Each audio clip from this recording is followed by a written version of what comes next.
নমস্কার, আপনারা দেখছেন শান্তম টিভি। আমি রয়েছি আপনাদের সাথে মীনাক্ষী। চোখ রাখছি এই মুহূর্তের প্রাইম নিউজে। দিল্লির মুখ্যমন্ত্রী অরবিন্দ কেজরিওয়ালকে আগামী 2রা জুন পর্যন্ত অন্তর্বর্তীকালীন জামিন দিল দেশের সর্বোচ্চ আদালত। অন্তর্বর্তীকালীন জামিন দেওয়ার পর আইনজীবী জানিয়েছেন, সুপ্রিম কোর্ট মৌখিকভাবে যে নির্দেশ জারি করেছে তাতে স্পষ্ট করে উল্লেখ করা হয়েছে দিল্লির মুখ্যমন্ত্রী অরবিন্দ কেজরিওয়ালকে 20 দিনের জন্য অন্তর্বর্তীকালীন জামিনে মুক্তি দেওয়া হয়েছে।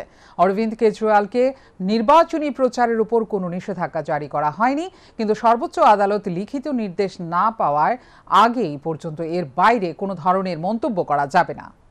शॉर्ट मौखिक ऑर्डर कोर्ट ने प्रोनाउंस किया। उसमें कोर्ट ने कहा कि अरविंद केजरीवाल जी को 20 दिन के लिए इंटरिम बेल दी जा रही है 2 जून तक, और कोई कैंपेनिंग के ऊपर कोई रिस्ट्रिक्शन नहीं है, वो क्या कह सकते हैं या क्या नहीं कह सकते हैं उस पर कोई रिस्ट्रिक्शन इम्पोज नहीं की गई है। जबकि जब ऑर्डर भी प्रोनाउंस किया जा रहा था तब भी ईडी ने रिक्वेस्ट किया कि कोई रिस्ट्रिक्शन डाली जाए, लेकिन कोई रिस्ट्रिक्शन नहीं दी गई है। और 2 जून को उन्हें 2 जून तक की ये मोहलत दी गई है इंटरिम बेल की।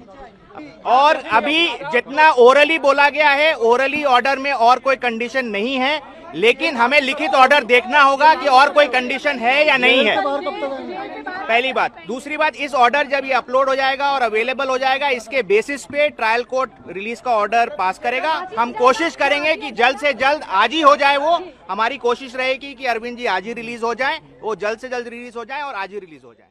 নেগোসিয়েশন বাণিজ্যকে কেন্দ্র করে 30 এপ্রিল রাতে হাতিপাড়া এলাকায় গুলি করে হত্যা করা হয় উষাবাজার স্থিত ভারতরত্ন সংঘ ক্লাবের সম্পাদক দুর্গাপ্রসন্ন দেব ওরফে ভিকিকে। এই ঘটনার পর পুলিশ এক এক করে ইতিপূর্বে মোট 4 জনকে গ্রেপ্তার করেছে। বৃহস্পতিবার ঝাড়খণ্ড থেকে গ্রেপ্তার করা হয় 5ম অভিযুক্ত আকাশ করকে। শনিবার সকালের মধ্যে রাজ্যে নিয়ে আসা হবে আকাশ করকে। এই ঘটনায় ধৃত প্রদ্যুৎ ধর চৌধুরী ও সুস্মিতা সরকারকে পুলিশ রিমান্ড শেষে শুক্রবার আদালতে সোপর্দ করে। এদিন মামলার তদন্তকারী অফিসারের পক্ষ থেকে প্রদ্যুৎ ধর চৌধুরী ও সুস্মিতা সরকারকে ফের 6 দিন ও 8 দিন পুলিশ রিমান্ডের আর্জি জানানো হয়। তদন্তকারী অফিসারের এই আবেদনের উপর শুনানি হয়। সরকার পক্ষের আইনজীবী শঙ্কর লোধ এদিন প্রদ্যুৎ ধর চৌধুরী ও সুস্মিতা সরকারের পুনরায় পুলিশ রিমান্ডের কারণ আদালতে তুলে ধরেন। সরকার পক্ষের আইনজীবী শঙ্কর লোধ জানান, মোবাইল কলের রেকর্ড অনুযায়ী দেখা যায় প্রদ্যুৎ ধর চৌধুরীর সাথে শেষ 2 মাসে অভিযুক্তদের দিনে 2 থেকে 3 বার করে কথা হয়েছে। কেন, কি বিষয়ে কথা হয়েছে তা এখনো জানা যায়নি। এমনকি সে পুলিশকে কোনো ধরনের সহযোগিতা করছে না, তাই তার পুনরায় 6 দিনের পুলিশ রিমান্ডের আর্জি জানানো হয়েছে। অপরদিকে সুস্মিতা পুলিশকে জানিয়েছে 27 কিংবা 28 এপ্রিল একটা মিটিং হয়েছে। সেই মিটিংয়ে মূল অভিযুক্ত শ্যালক সুস্মিতা সহ আরও অনেকে ছিল, কিন্তু আরও অনেকের মধ্যে কে কে ছিল তা সে বলছে না। সেও পুলিশকে সহযোগিতা করছে না, তাই পুনরায় সুস্মিতার 8 দিনের পুলিশ রিমান্ডের আর্জি জানানো হয়েছে। বিচারক এদিন সরকার পক্ষ ও অভিযুক্তের পক্ষের আইনজীবীর বক্তব্য শোনার পর প্রদ্যুৎ ধর চৌধুরী ও সুস্মিতা সরকারকে পুনরায় 4 দিনের পুলিশ রিমান্ডের নির্দেশ দেয়। আগামী 14 মে প্রদ্যুৎ ধর চৌধুরী ও সুস্মিতা সরকারের পুনরায় আদালতে সোপর্দ করবে পুলিশ। প্রদ্যুৎ ধর চৌধুরীর জন্য 6 দিনের আমরা আবার পুলিশ রিমান্ড চেয়েছি, আর সুস্মিতার জন্য 8 দিনের পুলিশ রিমান্ড চেয়েছি। কারণ মেইন রিজন হচ্ছে প্রদ্যুৎ ধর চৌধুরীর সঙ্গে দেখা গিয়েছে যে লাস্ট 2 মাসে মোর দেন 200 কল আছে। 200 কল মানে পার ডে মোর দেন 3 কলস। সুতরাং এই কল তুমি প্রদ্যুৎ ধর চৌধুরীর সঙ্গে কেন করেছো, বা এই প্রদ্যুৎ ধর চৌধুরী তুমি অ্যাকিউজডের সঙ্গে কেন করেছো তার কোনো এক্সপ্লেনেশন সে দিতে পারেনি, তাই আমরা পুলিশ রিমান্ড চেয়েছি। He is not cooperating. Sushmita বলছে যে 27-28 তারিখে একটা মিটিং হয়েছে, সে cannot give the exact date.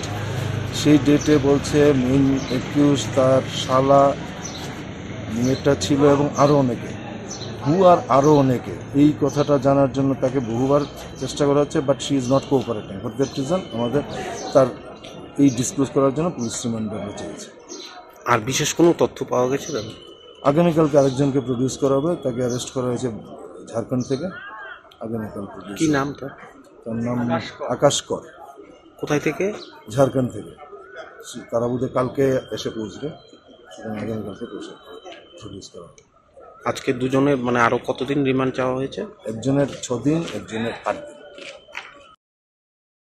শুক্রবার বিকেলে বাঁকুড়া লোকসভার অন্তর্গত পঞ্চকোট পাহাড়ের দক্ষিণ পাদদেশে গড় পঞ্চকোটে ভারতীয় জনতা পার্টির ২ নম্বর মণ্ডলের উদ্যোগে এক নির্বাচনী সভা অনুষ্ঠিত হয়। এই নির্বাচনী সভায় প্রধান বক্তা হিসেবে উপস্থিত ছিলেন ত্রিপুরা পর্যটন মন্ত্রী সুশান্ত চৌধুরী। বাঁকুড়া লোকসভা আসনে ভারতীয় জনতা পার্টি মনোনীত প্রার্থী ডাক্তার সুভাষ সরকারের সমর্থনে মন্ত্রী সুশান্ত চৌধুরী এই প্রচারে অংশ নেন। আগামী ২৫শে মে এই কেন্দ্রে ভোট গ্রহণ পর্ব অনুষ্ঠিত হবে। পদ্মফুল চিহ্নে ভোট দিয়ে ডাক্তার সুভাষ সরকারকে জয়ী করার আহ্বান জানান মন্ত্রী সুশান্ত চৌধুরী। আপনারা সবাই দেখেছেন, জানেন, আমরাও ত্রিপুরা রাজ্যে বসে বসে চ্যানেলগুলো দেখে, এবিপি আনন্দ, বিভিন্ন কলকাতা টিভি এগুলো দেখে আমরা সমস্ত কিছু জানি, দেখি। তো যে রাজ্যে দুটো মন্ত্রী জেলে আছে দুর্নীতির দায়ে, সেখানে আপনারা ভাবতেই পারেন যে প্রশাসন কোন জায়গায় রয়েছে। আর ২৬,০০০ চাকরি যেখানে চলে যায়, এবং তারা এখন বলছে যে আমরা ২৬,০০০কে তো দুর্নীতি করি নাই, আমরা ৭-৮,০০০ করেছি। মানে টাকার বিনিময়ে ৭-৮,০০০ থেকে টাকা নিয়ে আমরা চাকরি দিয়েছি, সুপ্রিম কোর্টকে তারা বলছে। পোস্ট অফিস থেকে জাল নোট দেওয়া হয়েছে গ্রাহকদের হাতে, এমনই চাঞ্চল্যকর অভিযোগ উঠল কৈলাসহর মহকুমার সোমরুর পাড় গ্রাম পঞ্চায়েতের অন্তর্গত ভদ্রপল্লী শাখা ডাকঘর কার্যালয়ের পোস্টমাস্টার সুজন মণ্ডলের বিরুদ্ধে। শুক্রবার এই ডাকঘরে এসে বিক্ষোভ দেখায় গ্রামবাসীরা। কৈলাসহর মহকুমার সোমরুর পাড় গ্রাম পঞ্চায়েতের অন্তর্গত ভদ্রপল্লী শাখা ডাকঘর থেকে গ্রামেরই এক যুবক ৫,২০০ টাকা তোলে। সে সময় টাকাগুলো সেই যুবকের হাতে তুলে দেন পোস্টমাস্টার সুজন মণ্ডল। ১০টি ৫০০ টাকার নোটের মধ্যে একটি নোট সে যুবকের কাছে সন্দেহের দানা বাঁধায়। সে নোটটি পাল্টে দেওয়ার জন্য সে যুবক পোস্টমাস্টার সুজন মণ্ডলকে বললে পোস্টমাস্টার সুজন মণ্ডল সে যুবককে বিশ্রীভাবে গালাগাল দেয়। এমনই অভিযোগ গ্রামবাসীর। পরে গ্রামবাসীরা ক্ষুব্ধ হয়ে ভদ্রপল্লী শাখা ডাকঘরে এলে গ্রামবাসীদের চাপে পড়ে পোস্টমাস্টার সুজন মণ্ডল সে ৫০০ টাকার নোটটি বদলে দেয়। গ্রামবাসীদের অভিযোগ সে ৫০০ টাকার নোট জাল ছিল। এর আগেও একজন মহিলা এখান থেকে টাকা তুলে নেওয়ার পর একটি ৫০০ টাকার নোট জাল ধরা পড়ার পর পোস্টমাস্টার সুজন মণ্ডল সে নোটটি বদলে দেয়নি বলে অভিযোগ। গ্রামবাসীরা অভিযোগ করেছে এই ডাকঘর থেকে অহরহ জাল ৫০০ টাকার নোট বের হচ্ছে। এর জন্য পোস্টমাস্টার সুজন মণ্ডল এবং ডাকঘরে দায়িত্বে থাকা একজন মহিলা আধিকারিককেও দায়ী করেছে গ্রামবাসীরা। টাকা তুলিয়া নেয় এখান থেকে, ম্যাক্সিমাম ৫০০ টাকা নোট, জাল নোট পাওয়া যায় বাজারে। আমরা জানি না বড়বাজার থেকে খালি জাল নোট পাওয়া যায়। আজ থেকে ২ দিন আগে একটা মহিলা এখানে আইছে, তাইনেরও এবার ২টা জাল নোট তাইনে দিছে। এখানে আসার পর তাইনে অস্বীকার করে। আজকেও একটা লোকরে ৫,২০০ টাকা উনি উঠাইছেন। উঠানোর পরে এই লোকটা তারা জিজ্ঞাসা বলে, দাদা এই নোটটা তো একটা জাল নোট, তাই না উল্টা ছেলেটারে ধমকাইছে। তারপরে এখানে তর্কাতর্কি হওয়ার পরে পাশাপাশি লোক আইছে, আমার পরে দেখা গেছে এখানে ৫০০ টাকা জাল নোট। তারপরে সবাই খাওয়ার পরে ধমকানোর পরে জাল নোটটা রিটার্ন দিচ্ছে। ওই মহিলাটাও আইছে, ওই মহিলার টাকাটাও রিটার্ন দেওয়ার চেষ্টা করছে। কিন্তু এলাকায় যে উত্তেজনা শুরু হয়েছে বা এলাকার প্রচুর জাল নোট এই পোস্ট অফিস থেকে বের হয়েছে। এবং এখানে যারা ডিপার্টমেন্টের হেড অফ দ্য ডিপার্টমেন্ট একজন মহিলা আইছে, উনিও আইয়া যেভাবে ওনার স্টাফের পক্ষ নিয়ে যেভাবে এলাকার কথা কইতেছে, বোঝা যাইতেছে উনিও এটাতে জড়িত আছে। সম্ভবত প্রায় দিন বাইরে দিতেছে। এটা মানে কে দিতেছে? এখানে যে পোস্ট অফিসের যে পোস্টমাস্টার তাই না করতেছে। অভিযুক্ত পোস্টমাস্টার সুজন মণ্ডলকে এ বিষয়ে প্রশ্ন করা হলে তিনি বলেন যে কেউ অভিযোগ করতে পারে, আর অভিযোগ করলে সে অভিযুক্ত হয়ে যায়, বিষয়টা এইরকম নয়। পোস্টমাস্টার সুজন মণ্ডলের বাড়ি পশ্চিমবঙ্গে।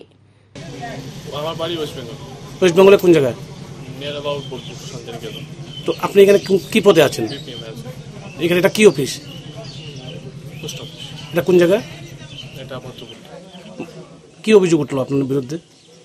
কাইন্ড অফ নাথিং, সেটা উইথড্র করছেন, যার অ্যাকাউন্ট থেকে টাকা তুলছেন, তো আপনাকে জাল নোট দিচ্ছেন। হ্যাঁ, এই নিয়ে কোনো মানে কথা, এইটা অভিযোগ যদি এরকম ভাবে ওঠে, যাই হোক। মানে আপনি কি বলবেন? তা আপনি কি তাহলে জাল নোট দিচ্ছেন? পাবলিককে জাল নোট দিচ্ছেন? এরকম প্রশ্ন করেন। যদিও পরবর্তী সময়ে পুলিশ ঘটনাস্থলে এসে পরিস্থিতি নিয়ন্ত্রণে আনে, তবে গ্রামবাসীদের অভিযোগ পোস্টমাস্টার সুজন মণ্ডল এবং ডাকঘরের একজন মহিলা পদাধিকারী এই জাল নোট কারবারের সঙ্গে যুক্ত। তাদের বিরুদ্ধে সঠিক তদন্তের দাবি জানিয়েছে গ্রামবাসী। শ্যামবন টিভি। গোপন খবরের ভিত্তিতে বিশালগড়ে অভিযান চালিয়ে প্রায় 45 থেকে 50 লিটার ডিজেল উদ্ধার করল এনফোর্সমেন্ট টিম। এদিন এনফোর্সমেন্ট টিম ওমকার এন্টারপ্রাইজ নামে এক দোকান থেকে এই ডিজেলগুলো উদ্ধার করেছে। দোকানের মালিকের নাম প্রসেনজিৎ চক্রবর্তী। জানা যায়, প্রশাসনের কাছে অভিযোগ ছিল বিশালগড় বাজারে বেআইনিভাবে জ্বালানি ডিজেল বিক্রি হচ্ছে। এই খবর পেয়ে অভিযান চালিয়ে প্রসেনজিৎ চক্রবর্তীর দোকান থেকে ডিজেলগুলো উদ্ধার হয়েছে। প্রসেনজিৎ চক্রবর্তীকে প্রশাসনের পক্ষ থেকে নির্দেশ দেওয়া হয়েছে দোকানে মজুত রাখা ডিজেলগুলোর নথিপত্র দেখানোর জন্য। প্রশাসনিক প্রতিনিধি দল আরও বলেন, এদিন বাজারে নিত্য প্রয়োজনীয় সামগ্রীর মূল্য ক্ষতি দেখা হয়েছে। কোনো অসাধু ব্যবসায়ী যদি চেষ্টা করে জিনিসপত্রের মূল্য বৃদ্ধি করার, তাহলে তার বিরুদ্ধে কঠোর ব্যবস্থা নেওয়া হবে। বিশালগড় মহকুমা প্রশাসনের তরফ থেকে যে এনফোর্সমেন্ট টিম, সেই এনফোর্সমেন্ট টিমে আমরা বিভিন্ন বাজারে আমরা যাই। বাজারে গিয়ে যে তাদের মজুদ কীরকম আছে, যে বিশেষ করে আলু, পেঁয়াজ, নিত্য প্রয়োজনীয় জিনিস যেগুলো আছে, আমরা ডাল, তেল, সেগুলো যে মজুদ কত, তাদের রেট কত এবং সেগুলো ঠিকভাবে করা হচ্ছে কিনা, সবগুলা আমরা যে এনফোর্সমেন্ট টিম সবাই মিলে এটা দেখশন করি। তারপরে আমরা এখানে কিছু তাদের যে প্রাইস ইন্ডেক্স আছে সেটা ডিসপ্লে করার জন্য আমরা বলেছি। আবার কেউ করেছে, কেউ করেনি, তাদেরকে আমরা বলেছি অতি সত্তর করার জন্য, নাহলে নেক্সটে আমরা তাদেরকে আইনানুগ ব্যবস্থা নেব। তারপরে আমরা এখানেই, আপনারা অলরেডি জানেন যে সারা ত্রিপুরাতে একটা তেলের সংকট চলছে, বিশেষত জ্বালানি তেল, যেটা ডিজেল, পেট্রোল আমরা প্রত্যেক দিনই দেখতে পাই। এটা আমাদের নিত্য প্রয়োজনীয় জিনিসের মধ্যেই পড়ে, যে প্রত্যেকটা পাম্পের মধ্যে তেল সংকট চলছে। সেই নিরিখে আমরা বিশালগড় বাজারে যে আছে সেইটাতে আসলাম। আসার করে দেখলাম যে এখানে তাদের যে মজুদ, সেই মজুদ অলরেডি শেষ হয়ে গেছে। যে আজকে বিকেলের মধ্যে আবার গাড়ি ঢুকবে, তখন সেই অনুযায়ী দেওয়া হবে। আর তাদের যে মজুদ, সেই মজুদ অনুযায়ী আমরা দেখলাম যে তাদের স্টক অলরেডি শেষ। তো এখন শুক্রবার ত্রিপুরা গ্রামীণ ব্যাংকের এক সাংবাদিক সম্মেলন অনুষ্ঠিত হয়। এই সাংবাদিক সম্মেলনে 31শে মার্চ 2024 পর্যন্ত অর্থবছরে বিস্তারিত তথ্য তুলে ধরেন ত্রিপুরা গ্রামীণ ব্যাংকের চেয়ারম্যান সত্যেন্দ্র সিং। স্বসহায়ক দল, স্বাবলম্বী সহ বিভিন্ন ক্যাটাগরিতে কিভাবে ঋণ দেওয়া হয়েছে তার বিস্তারিত তথ্য তুলে ধরেন তিনি। রাজ্যে গ্রামীণ ব্যাংকের কটি এটিএম কাউন্টার রয়েছে, সে সমস্ত বিষয়গুলো তুলে ধরেন তিনি। 2021 সালের 31শে মার্চ থেকে 2024 সালের 31শে মার্চ পর্যন্ত ত্রিপুরা গ্রামীণ ব্যাংকের বাণিজ্য কতটুকু বৃদ্ধি পেয়েছে, সেই বিষয়টিও তিনি তুলে ধরেন। You all are aware that today we are assembled here to declare audited result of our bank, that is Tripura Gramin Bank, for the financial year of 23-24. This bank was established in the year of 76 by Government of India under Section 3 of RRB Act, with the objectives of providing banking facility to rural, farmer, artisan and weaker sections of the community. The shareholders of this bank are Government of India, Punjab National Bank, our sponsored bank, and Government of Tripura. We are operating in all 8 districts of Tripura state with head office in Agartala, 3 regional office, west, south and north. 1 RCT in Sifaizala district. We are having 150 branches, 12 ultra small branches and 439 BC points across the state. Bank has started posting of net profit from 2001 and is still continuing. Bank has গত 7 April এক বিভৎস ঘটনা ঘটে। রাজনগর বিধানসভা কেন্দ্রের রাধানগর গ্রাম পঞ্চায়েতের মধ্য কৃষ্ণপুর এলাকার 2 বছরের ছোট্ট শিশু সন্তান বিপ্লব ত্রিপুরা খেলতে খেলতে আচমকাই পরিবারের লোকজনদের অগোচরে পড়ে যায় রান্নার গরম কড়ায়। বাবা অর্জুন ত্রিপুরা পেশায় দিনমজুর, সংসারটা চলে অভাব অনটনের মধ্য দিয়েই। সঙ্গে সঙ্গে অসহায় এই শিশু সন্তানকে চিকিৎসার জন্য ভর্তি করানো হয় শান্তিরবাজার জেলা হাসপাতালে। এই বিষয়টি নজরে আসতেই প্রাক্তন মুখ্যমন্ত্রী বিপ্লব কুমার দেব তার প্রতিনিধিদের পাঠিয়ে শিশুটির শারীরিক অবস্থা সম্পর্কে খোঁজ খবর নেন। শুক্রবার প্রাথমিকভাবে 50,000 টাকা তুলে দেন পরিবারের হাতে শিশুটির উন্নত চিকিৎসার জন্য। প্রাক্তন মুখ্যমন্ত্রী বিপ্লব কুমার দেবের এই মানবিক উদ্যোগ ইতিমধ্যেই ভাসতে শুরু করেছে প্রশংসার জোয়ারে। রাজনগর বিধানসভার অন্তর্গত মধ্য কৃষ্ণপুর এলাকাতে একটা গরিব অসহায় পরিবার, তার পরিবারের অজান্তে তার বাচ্চাটা তেলের কড়াইতে পড়ে যায়। তাকে অসুস্থ অবস্থায় শান্তিবাজার জেলা হাসপাতালে আনা হয়। আমাদের প্রাক্তন মুখ্যমন্ত্রী সাংসদ বিপ্লব কুমার দেব, ওনার কাছে এই মেসেজ যায়। উনি মানবিকতার প্রমাণ করে দিয়েছেন যে ত্রিপুরা রাজ্যের প্রত্যেকটা অন্তিম ব্যক্তির জন্য ওনার সহযোগিতা আছে। ওনার একটা টিম আজকে আমাদের জেলা হসপিটালে এসেছে এবং এই বাচ্চা শিশুটাকে দেখেছে, ওনাকে সহযোগিতা করার হাত বাড়িয়ে দিয়েছেন এবং এই পরিবারটা বাচ্চাটা যাতে সুস্থ হয় তার জন্য যা যা ব্যবস্থাপনা করার দরকার আমাদের প্রাক্তন মুখ্যমন্ত্রী বর্তমান সাংসদ বিপ্লব কুমার দেব এই ব্যবস্থাপনা করে দিয়েছেন। ওনাকে আমরা দক্ষিণ ত্রিপুরার তরফ থেকে শুক্রবার আগরতলা স্থিত ইস্কন মন্দিরের উদ্যোগে শুভ অক্ষয় তৃতীয়া ও চন্দন যাত্রা উপলক্ষে এক নগর সংকীর্তনের আয়োজন করা হয়। বিকেল 4টে থেকে 5টা পর্যন্ত হয় এই নগর সংকীর্তন। নগর সংকীর্তনের পর বনমালীপুর পুকুরে নৌকা বিহার অনুষ্ঠিত হয়। 5টা থেকে 6টা পর্যন্ত হয় এই নৌকা বিহার অনুষ্ঠান। এই অনুষ্ঠান শেষে সকলে ফিরে আসেন মন্দিরে। সেখানে অংশগ্রহণ করে সকলের সন্ধ্যা আরতিতে। এরপর করা হয় প্রসাদ বিতরণ। অক্ষয় তৃতীয়া এই বিশেষ দিন, খুব গুরুত্বপূর্ণ দিন আজকে একটা। এই অক্ষয় তৃতীয়া উপলক্ষে আমরা আগরতলা ইস্কন থেকে পদযাত্রা অর্থাৎ নগর সংকীর্তন আমরা 4টা থেকে 5টা অবধি নগর সংকীর্তন করছি। তারপর নগর সংকীর্তনের পর আমরা পুকুর পাড়ে বনমালীপুর সেখানে আমরা নৌকা বিহার করছি।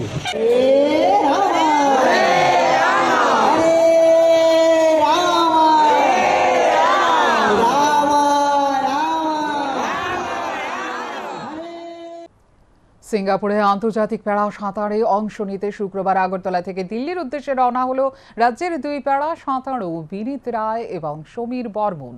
আগামী 13ই মে দিল্লি থেকে তারা সিঙ্গাপুরের উদ্দেশ্যে রওনা হবে। মনে প্রবল ইচ্ছাশক্তি এবং নিজ লক্ষ্যে অবিচল থাকলে যে কোনো অসাধ্যই যে সাধন করা সম্ভব তা আরো একবার প্রমাণ করে দিল প্রতিবন্ধী সাঁতারু সমীর বর্মন।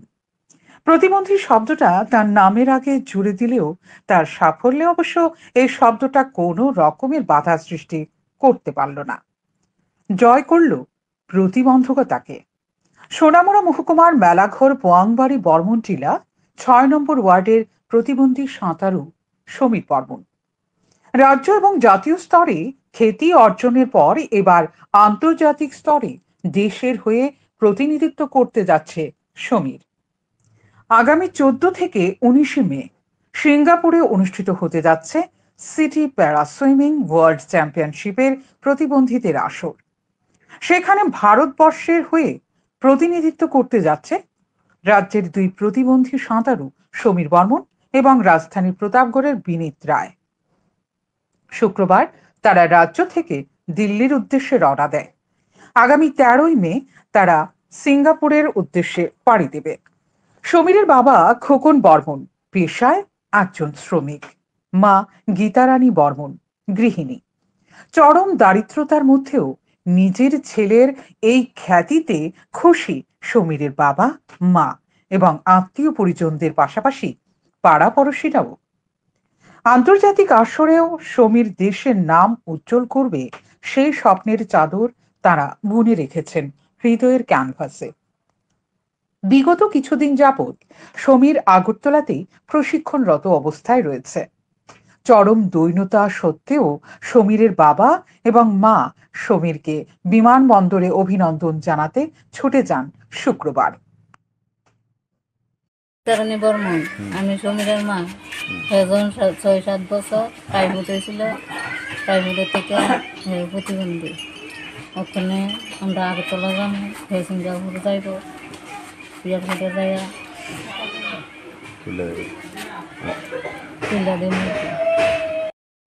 আমি সমীরের বাবা। সমীর যে এদের আগাইছে আমি এবারে খুশি। আমি একজন ব্রিটিশ শ্রমিক, আমার পাড়ার মানুষও মোটামুটি একটা খুশি। আমি সমীরে আজকে যাই বাবা, আমি আজকে এয়ারপোর্টে যাবো, যাইয়া সন্ধ্যে ফ্লাইটও দিল্লি যাবো। এদিকে সমীরকে প্রায় 14 বছর যাবৎ থেকে যিনি প্রশিক্ষণ দিয়ে আসছেন ত্রিপুরা স্পোর্টস কাউন্সিলের সুইমিং কোচ তথা মেলাঘর সুইমিং সেন্টারের প্রশিক্ষক শান্তনু দাস। তিনি জানান, সমীরের এই সাফল্যে তিনি অত্যন্ত খুশি। পাশাপাশি মেলাঘরের সুইমিং সেন্টারে যে সাঁতারুরা রয়েছে তাদের মধ্যেও একটা দারুণ আগ্রহ তৈরি হয়েছে। তারা আগামী দিনে সমীরের মতোই রাজ্য এবং দেশের নাম উজ্জ্বল করতে পারবে বলে তিনি আশা ব্যক্ত করেন।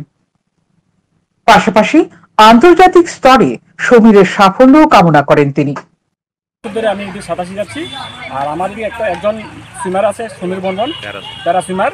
হ্যাঁ, আজকে 14 বছর ধরে আমার এখানে সাঁতার শিখছে, আমি শিখাচ্ছি। আর অনেক ন্যাশনাল মিট করেছে, তার প্রায় 35টা তার মেডেল আছে ইন্ডিয়াতে। 25টা আছে তার গোল্ড, আর 5টা আছে সিলভার, 5টা আছে ব্রোঞ্জ। হ্যাঁ, আজকে দিল্লিতে রওনা হচ্ছে আন্তর্জাতিক প্রতিযোগিতা করার জন্য, সিঙ্গাপুরে। আজকে রওনা হবে দিল্লির উদ্দেশ্যে। হ্যাঁ, ওইখান থেকে ইন্ডিয়া টিম হয়ে সিঙ্গাপুরে যাবে। আমি আনন্দিত, খুব আনন্দিত যে আমার একজন স্টুডেন্ট সিঙ্গাপুরে যাচ্ছে আন্তর্জাতিক প্রতিযোগিতা করতে। আমার মেলাঘরবাসী অনেক আনন্দিত, আমার সুইমার ভাইয়েরা বোনেরা অনেক আনন্দিত। শুক্রবার সমীরের বাড়িতে পাড়া পড়শিরা ভিড় জমায়, কিন্তু সমীর আগরতলায় থাকাতে তাকে কেউ দেখতে পারেনি। সমীরকে অভিনন্দন জানানোর বার্তাটা তারা বাবা এবং মায়ের মাধ্যমে পাঠিয়ে দেয় সমীরের কাছে। সাফল্যের সঙ্গেই প্রতিনিধিত্ব করুক আন্তর্জাতিক আসরে, এই প্রত্যাশা রইল সকলেরই। শান্তন টিভি। এখনকার মতো এই মুহূর্তে সংবাদ এই পর্যন্ত। অন্যান্য আপডেটস দেখার জন্য অবশ্যই নজর রাখতে হবে শান্তন টিভির পর্দায়। শান্তন টিভি, দায়বদ্ধতাই যার ঐতিহ্য।